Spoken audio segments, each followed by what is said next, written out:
Hey, Joe Martin here. You've seen our commercials over the years, and you may be wondering, what's in it for me? Well, ITI Technical College has been selected by Forbes magazine as a top 32-year college. But even more than that, the reason we do this is you.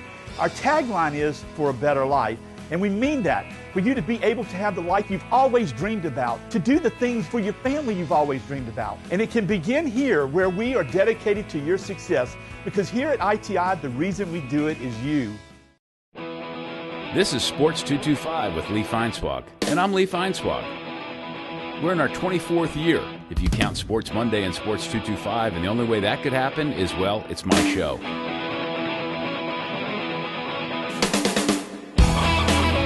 My best friend, Lee Feinswag, look at the Christmas. Sports 225 is brought to you by BREC. And now, me.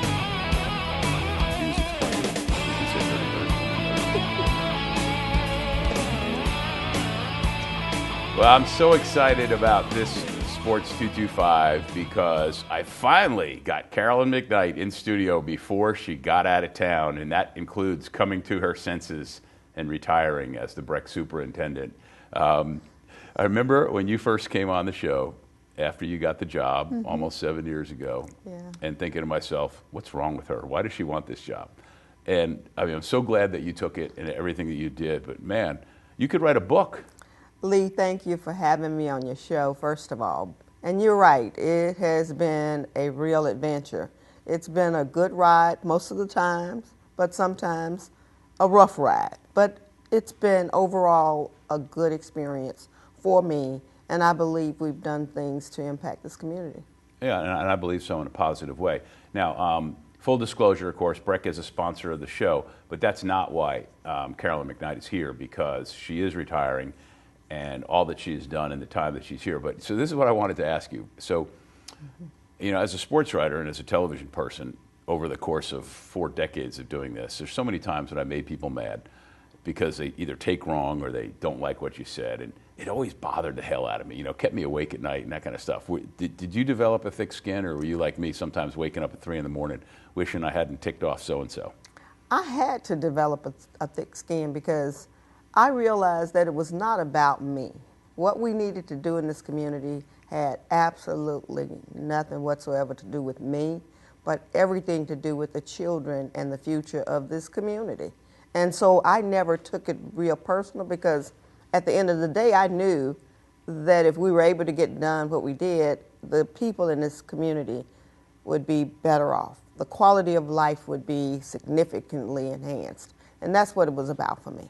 Well, when you say quality of life, too, and this is something that when you ever see surveys of the best places to live, okay, 2 of the things that always come up are the school system and then the parks and rec system. Well, we might not do so well on the former, but we do pretty well on the latter. But it is such an important part to every community, and you never hear of a place that's a bad place to live and having a good, you know, parks and rec system. You know, there's something to that, isn't there? Exactly. What we tell people all the time, we know that parks and recreation, if they do their jobs correctly, they enhance the quality of life, they create economic development, they create jobs, they make sure that we take care of the environment, they handle issues regarding sustainability and resiliency, from flooding and managing the land, from cleaning the air, the way we maintain our trees and the infrastructure we have. Yes, it is about quality of place all the time for us, and that's why it's important to have parks and recreation. Well, you mentioned flooding. I can't imagine that when you first took the job that you would deal so much with flooding, but I mean, the worst one 2.5 years ago. I mean, what was that like? It was an opportunity for BREC to really show what we are about. It was difficult. It was almost like an out-of-body experience. We had about 1/3 of the workforce at BREC who were experiencing flooding. They were not able to come to work. But what I saw in the team, they came to work, the ones who could get to work, they came and they did jobs that they were not even assigned to do. They leaned in and they leaned forward and they helped everybody, each other, take care of the community. We ran the mobile playground unit at shelters.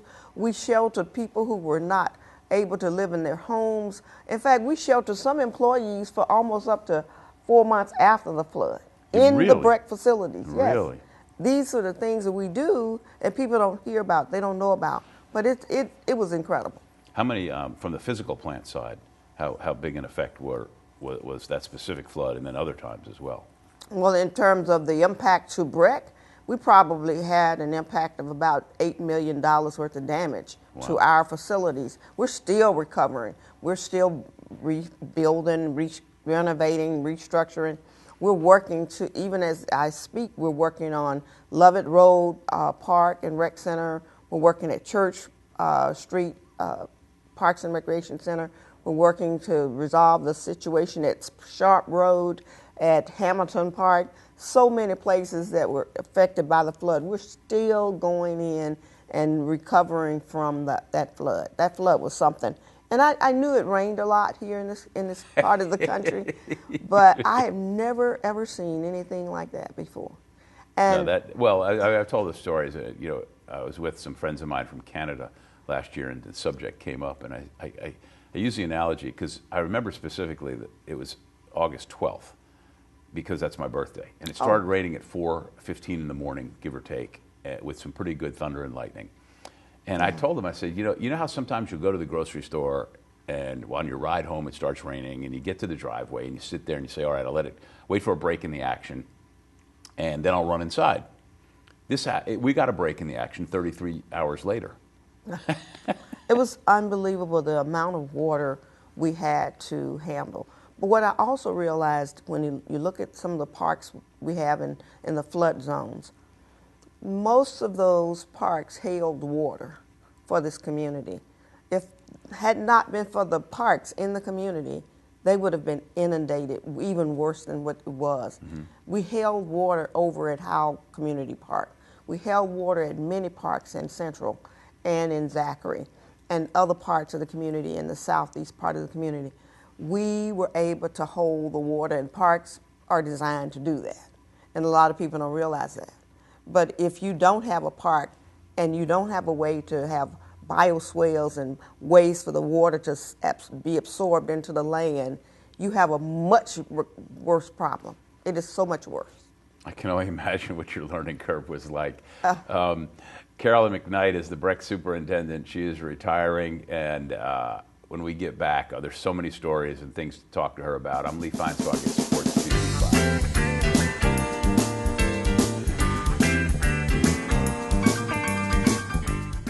Hi, I'm the human dislike button. You may recognize me as the guy who enforces rules at BREC parks. Check out my amazing presentation. Did you know? Motorized vehicles are not allowed in BREC parks.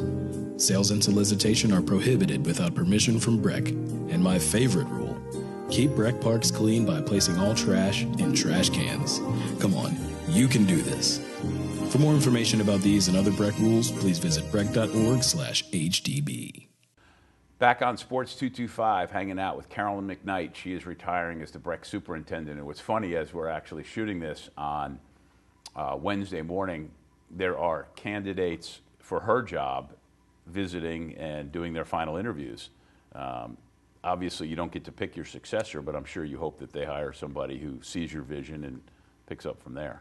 You know, I really hope they will think about where BREC should be 5 and 10 years from now. Mm-hmm. Not today, right, but a visionary, a person who understands the industry, who understands what parks and recreation is about, not just someone off the street without that experience. Because we're not thinking about where we are today. We're thinking about where we need to be into the future. Hopefully it's a visionary person. Yeah. Along those lines, give me an idea of, during your time, maybe a couple of long-term projects that have come to fruition with an eye on developing, a couple of decades hence. We have been really focused on finishing the 2004 and 2014 Imagine Your Parks program. Mm-hmm. We have been spending the taxpayers' money based on what they asked us to do. We've been completing those community parks. We finished up Howell Park, Zachary Park, Central Sportsplex. We also completed the park over at North Sherwood Forest. It is amazing. People are going crazy, and that's what we want to see. So it's that type of focus that we need to have. And then also in terms of the future, we certainly need to give a serious commitment to the zoo. The zoo has been neglected for probably 25 or 30 years. It's time. It's time to turn it around. All right, see, I was going to save the zoo till later, interviewer technique, wait till later for that. But since you brought it up, Yeah. that was a hell of a story, the way the whole thing unfolded and all that. And, and I'm not putting your words in your mouth, but I mean, you wanted to do what was best for the zoo. Yeah. And I was stunned at some of the vitriolic comments and results and the political infighting that resulted about it. And, I love the zoo. I mean, we shot the show at the zoo a couple of times. Yeah. It didn't work out the last year because every time we wanted to shoot it, the weather wasn't right. And you got to have the right situation to go outdoors there and do all your interviews. Yeah. But that's here or there. Where do we stand with the zoo now? Where we stand, we're involved in a really... And excuse me for a minute, the zoo's staying where it is, right? It's staying where it is. Right, exactly. So, I still say that, the community spoke. From a business standpoint, it's going to be a tough, uphill struggle. Mm-hmm. However, we're in the process of completing a really comprehensive master plan for the zoo, and because the zoo is located in Greenwood Park, we're doing the review of Greenwood Park as well to create a space that is an adventure space, focused on science and tourism and education, focused on moving this North Baton Rouge and the entire 9-parish region to a different level. I really do hope this community will support the zoo in a major way, like never before. So you're thinking of creating a big complex that's Yes. way more purposeful than just the zoo. Yes, Yeah. absolutely. Yeah. Zip lines, adventure spaces, places where kids can learn and grow and play and just realize that in order to really save nature and wildlife, you have to learn about it. You have to learn to appreciate it. And I'm hoping that this community will invest in this zoo similar to the way the state legislature has invested in the Audubon Zoo. And hopefully they'll be able to eventually, when money is a lot better, hopefully they'll be able to see this zoo needs help. Yeah, I mean, it needs more than just more animals. Right. Right, yeah. It really is. It's when we conducted every 5 years we conduct the accreditation review of the zoo. For the last 5 accreditation visits, which would have been over 25 years ago, I wasn't here. Right. There was no money invested in the zoo. And so our focus, and that was the main focus I brought to the table after we completed the 2014 plan. I wanted to help make sure that we were very efficient in how we spent the taxpayers' dollars, continue to take care of the existing system, but then look at ways to bring more innovative, more resiliency, and more programs and facilities to this community that we have not done before. And we know that it's going to take a boatload of money. I was going to ask you, how much money? We're talking major dollars. I mean, we just can't do it with tax dollars. We know we're going to need private philanthropic support. We know we're going to try to pursue grants and anything else we can get. So it is probably still somewhere in the $100 million range. It's not that we need to buy land, because we never wanted to or plan to buy land, ever. But at the end of the day, we know we need to have a sustainable zoo. And we know that eventually it's going to take a long time, but it can be done. Is there a time where there just won't be a zoo? Well, and that's going to be up to this community. Because if this community decides they don't want a zoo, that's going to be a decision that they will make. But I hope the people in this community know that the kids in this community deserves a great zoo. The adults in this community deserve the seniors, the adults. I love going to the zoo. Absolutely. You know, one of my computers, my desktop picture is me feeding one of the giraffes at the zoo. That's true.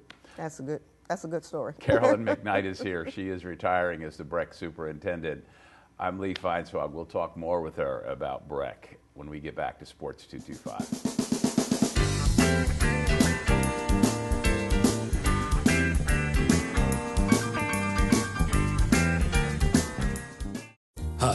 I'm the human dislike button.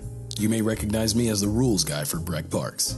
Sometimes the rules slip past us, so I put together this amazing presentation. Did you know? Golf practice is only allowed at designated golf facilities. Firearms, explosives, and weapons are not allowed on BREC property. Metal detecting is allowed in some parks, but go to BREC's website to learn more about this and other park rules. For more information, visit brec.org/HDB.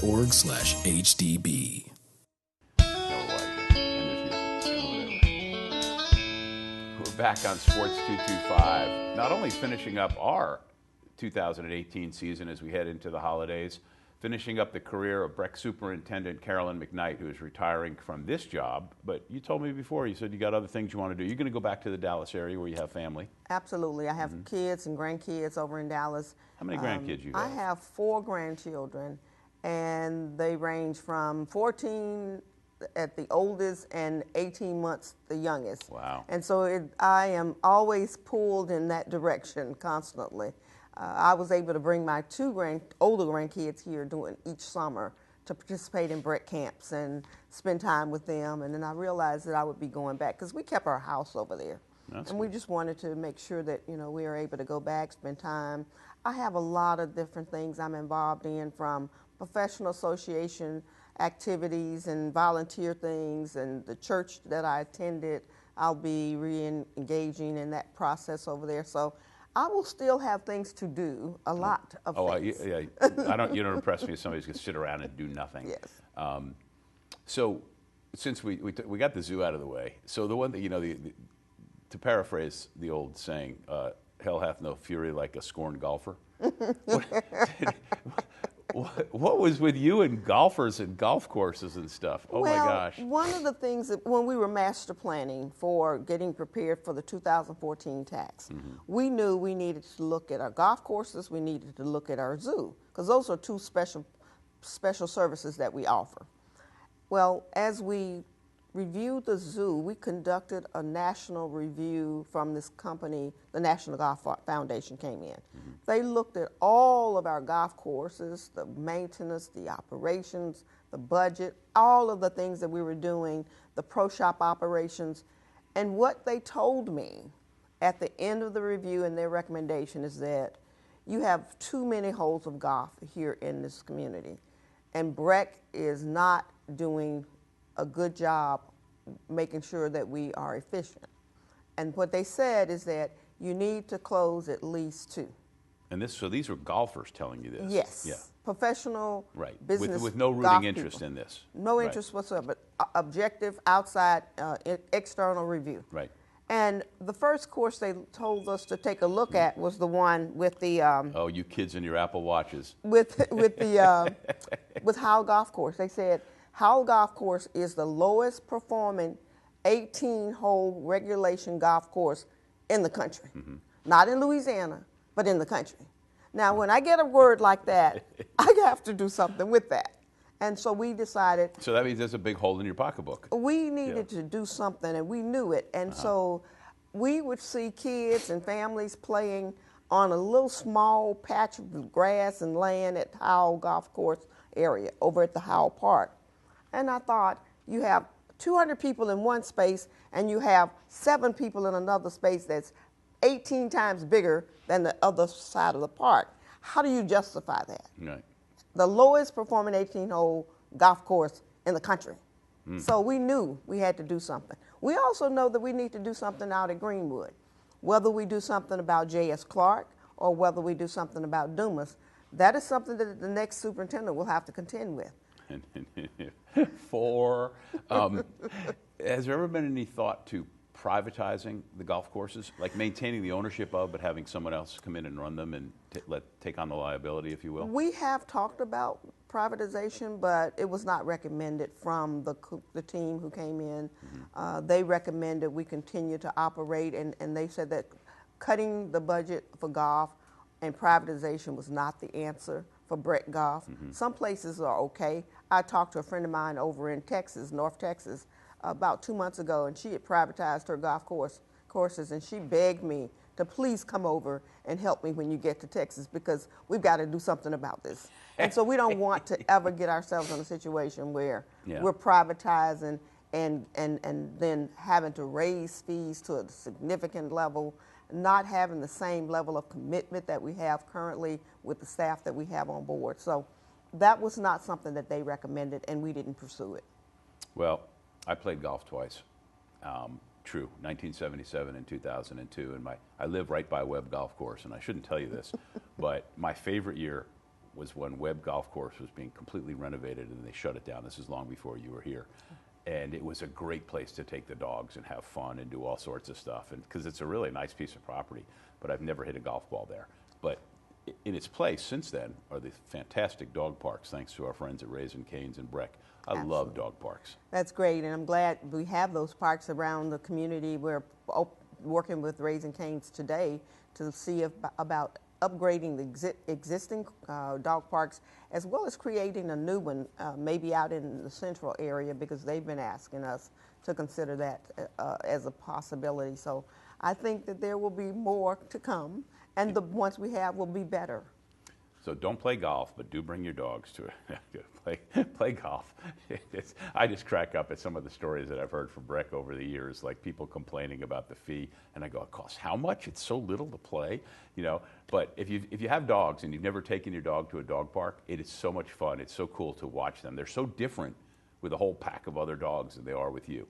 Anyway, hold that thought. We got one last segment to go on this show. Carolyn McKnight is here. She is retiring as the BREC superintendent. I'm Lee Feinswag. I will continue doing Sports 225, but not after this week for a couple of weeks. We'll be right back.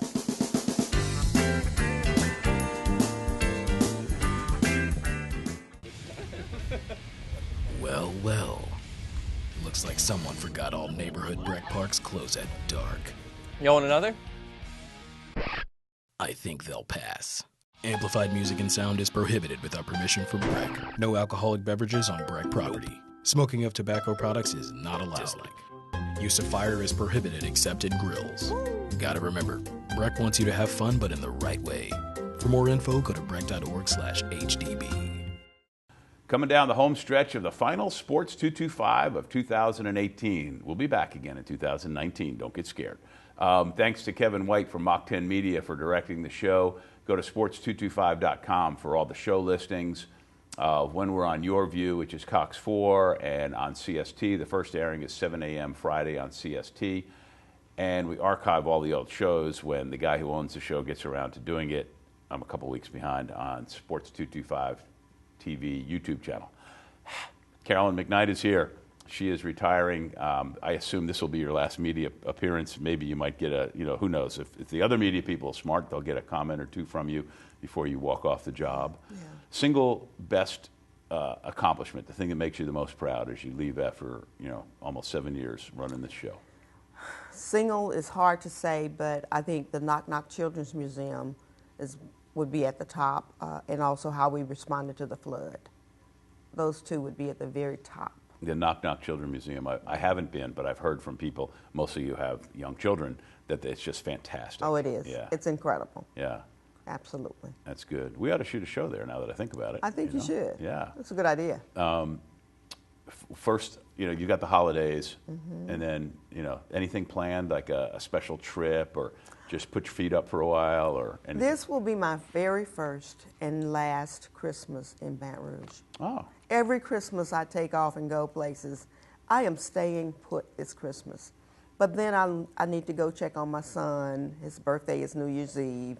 And then I need to go check on the house that we're renovating up in Dallas. So we have a lot of different things going. And then I need to go and take a break for about the middle of January to a really warm, beautiful space in the world, and that's sort of what we're talking about doing. But so I'm excited. Haven't planned that yet? Well, we're planning, and in fact, I have some professional travel I have to do in February, so it's busy. But we're planning to enjoy ourselves, and my husband is looking forward to it. He's excited. I think he's more excited about my retirement than I am. So, but it's a good place to be. That's really good. You'll be a consultant, I'm sure. I'm sure people are going to hire you both as a consultant, and even if they don't hire you, to pick your brain. Right. And in fact, I've been approached by 2 companies already to do part-time consulting work with them. And I'm sure I will, because I know that I still have a lot of gifts to give the community and the world. Well, I'm not just saying this because I have to. I mean, I'm really glad that you came, you took this job. I wasn't kidding when I said when you took it, I was like, what is wrong with her? Why is she doing this? And I'm glad you did. I know the battles you had to fight, and I appreciate some of the things from the other side, but yeah. I grew as a result of this. I never thought that I would be able to stand under the pressure that I had to experience, but I was able to do it, and hopefully with grace and style and finesse, and hopefully the people could see that you can get things done even when it's tough and hard, and you still don't have to be bitter and upset. You can move on, be positive, and make other things happen in a different community. So that's where we are now. We'll leave it at that. Grace, style, and finesse, and thank you so much. Thank I you. appreciate our time together, and thanks for coming on. And thank you for your support of BREC. You're welcome. Carolyn McKnight, she is retiring as the BREC superintendent. I'm Lee Feinswag, and this has been Sports 225. That was great, thank you. That was good. I'm glad we got this. We were unable to get the schedule right. It was important. At carnival time by Baton Rouge Bay, that's the site of my story. At Spanish Town Mardi Gras, things can get blurry.